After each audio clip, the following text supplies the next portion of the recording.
محترم ناظرین، آج اعتکاف کی فضیلتوں کا بیان لے کر ہم حاضر ہیں، تو آئیے ویڈیو شروع کرتے ہیں۔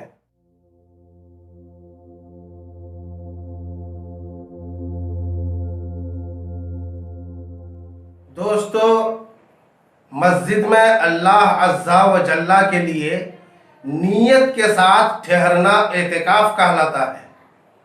اعتکاف کے لیے جامع مسجد ہونا شرط نہیں، بلکہ مسجد جماعت میں بھی ہو سکتا ہے، اور سب سے افضل اعتکاف مسجد حرام شریف میں ہے، پھر مسجد نبوی میں، پھر مسجد اقصی میں، پھر اس مسجد میں جہاں بڑی جماعت ہوتی ہو، اور عورت کو مسجد میں اعتکاف کرنا مکروہ ہے، بلکہ وہ گھر ہی میں اعتکاف کرے۔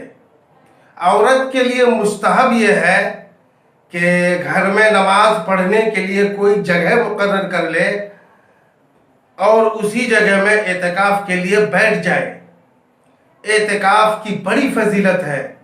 حضور اقدس صلی اللہ تعالی علیہ وسلم نے فرمایا کہ اعتکاف کرنے والا گناہوں سے باز رہتا ہے اور نیکیوں سے اسے اس قدر ثواب ملتا ہے جیسے اس نے تمام نیکیاں کی ہو۔ اور دوسری حدیث میں ہے، حضور اقدس صلی اللہ تعالی علیہ وسلم نے فرمایا، جس نے رمضان میں 10 دنوں کا اعتکاف کیا تو ایسا ہے جیسے اس نے 2 حج اور 2 عمرے کیے۔ ایک اور حدیث شریف میں ہے، سرکار اقدس صلی اللہ تعالی علیہ وسلم نے فرمایا، جو شخص اللہ عز و جل کی رضا کے لیے 1 دن کا اعتکاف کرے گا تو اللہ تبارک و تعالی اس کے اور جہنم کے درمیان 3 خندقیں حائل کر دے گا، جن کی مسافت مشرق و مغرب کے فاصلے سے بھی زیادہ ہوگی۔